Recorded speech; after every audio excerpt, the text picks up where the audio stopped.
আসসালামু আলাইকুম, স্বাগতম অদর গল্পতে। আপনি যদি ভয় পেতে ভালোবাসেন তাহলে আপনার জন্য এই ভিডিওটা। আর যদি আমাদের চ্যানেল নতুন হয়ে থাকেন এক্ষুনি সাবস্ক্রাইব করে রাখুন, কারণ প্রতিনিয়ত আমাদের এই চ্যানেলে এরকম ভয়ানক ভিডিও আসে। তো বেশি দেরি না করে গল্প শুরু করা যাক। একদা বাংলাদেশের এক প্রত্যন্ত গ্রামে হঠাৎ করেই একটি অদ্ভুত ঘটনা শুরু হয়। গ্রামের লোকেরা প্রতিদিন সকালে দেখতে পেত একজন অচেনা মাছওয়ালা তার টিনের বাক্স নিয়ে হাটে বসেছে। বাক্সের ভেতরে নানা রকম মাছ সাজানো, তাজা মাছের মতোই দেখতে। কিন্তু আশ্চর্যের ব্যাপার হলো, গ্রামের কারো চোখের সামনে কখনো তাকে নদীতে মাছ ধরতে যেতে দেখা যায়নি। সে যেন রাতারাতি অজানা কোথাও থেকে এসে হাজির হতো, আর আবার হাট শেষে হঠাৎই মিলিয়ে যেত। প্রথমে গ্রামের মানুষ তেমন কিছু ভাবেনি, হয়তো নতুন লোক, নতুন ব্যবসা, এমন কথাই বলতো। কিন্তু ধীরে ধীরে কিছু অদ্ভুত জিনিস চোখে পড়তে লাগলো। যে মাছগুলো সে বিক্রি করত সেগুলোর চোখ অস্বাভাবিকভাবে বড় আর সাদা হতো। কেউ বাড়িতে নিয়ে গেলে রান্নার সময় ভেতর থেকে অদ্ভুত গন্ধ বের হতো, যেন পচা কাদার সাথে ধূপের মিশ্র গন্ধ।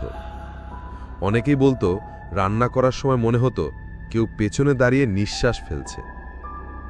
একদিন গ্রামের এক যুবক, নাম তার রবিউল, কৌতূহলবশত মাছওয়ালার পেছনে পেছনে যেতে শুরু করে। হাট শেষ হয়ে গেলে অন্য মাছওয়ালারা বাড়ি ফেরে, কিন্তু এই লোকটা যায় ভিন্ন পথে। সে গ্রাম থেকে দূরের এক পুরনো শ্মশান এলাকার দিকে হাঁটতে থাকে। রবিউল দূর থেকে দেখছিল লোকটা হঠাৎ করে কুয়াশার ভেতরে ঢুকে গেল, আর কোনো চিহ্ন পাওয়া গেল না। রবিউল ভয়ে দৌড়ে বাড়ি ফিরে আসে। পরের দিন গ্রামের মুরব্বীদের বলে, কিন্তু সবাই হাসতে থাকে, পাগল নাকি, শ্মশানে গিয়ে মাছ রাখে কেন? এমনই প্রতিক্রিয়া দেয় সবাই। কিন্তু সেই রাতেই ঘটল সবচেয়ে ভয়ঙ্কর ঘটনা।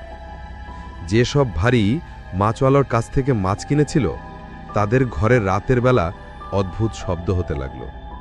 পানির ছপছপ শব্দ, হাঁসফাঁস করা নিঃশ্বাস, আর কারো ভেজা পায়ের ছাপ উঠোনে দেখা যেতে লাগল।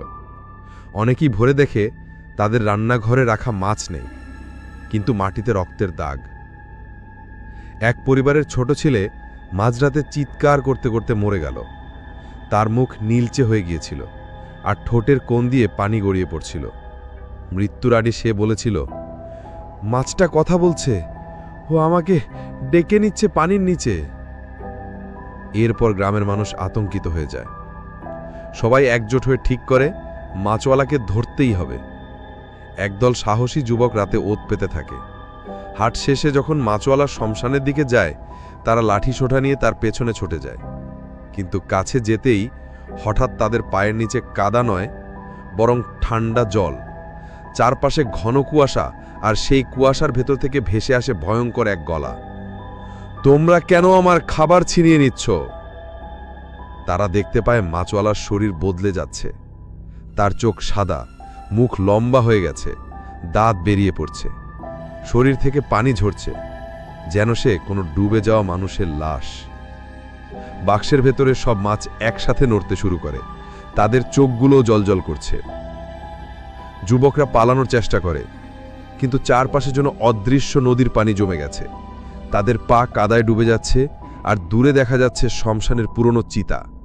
সেখানে আগুন না থাকলেও কুয়াশার ভেতরে ছায়ারা নড়ছে। গ্রামের সবচেয়ে সাহসী যুবক লাঠি হাতে এগিয়ে গিয়ে বলে, তুমি কে, কি চাও?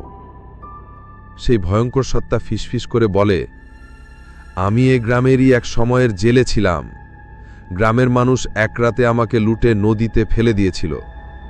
আমার লাশ কেউ তোলেনি। তখন থেকে আমি শপথ করেছি, প্রতিটি ঘরে আমার পানির ছাপ থাকবে, প্রতিটি রান্নাঘরে আমার গন্ধ থাকবে। আমি খুঁজব নতুন মানুষ, যারা পানির নিচে আমার সঙ্গে যাবে। কথা শেষ হতেই চারপাশের সব আলো নিভে যায়। শুধু মাছওয়ালার চোখ দুটো সাদা আগুনের মতো জ্বলতে থাকে। পরের দিন ভোরে গ্রামবাসী দেখে যেসব যুবক মাছওয়ালাকে ধরতে গিয়েছিল তাদের কেউ ফেরেনি।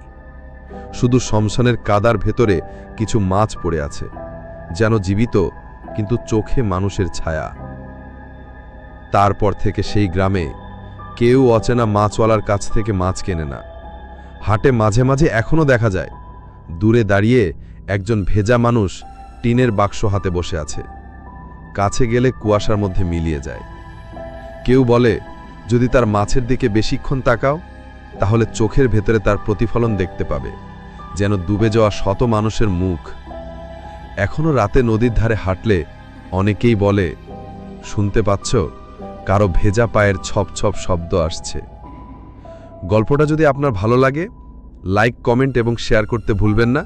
আর আমাদের ফেসবুক পেজে ফলো দিয়ে রাখবেন, লিংক কমেন্টে পিন করা আছে।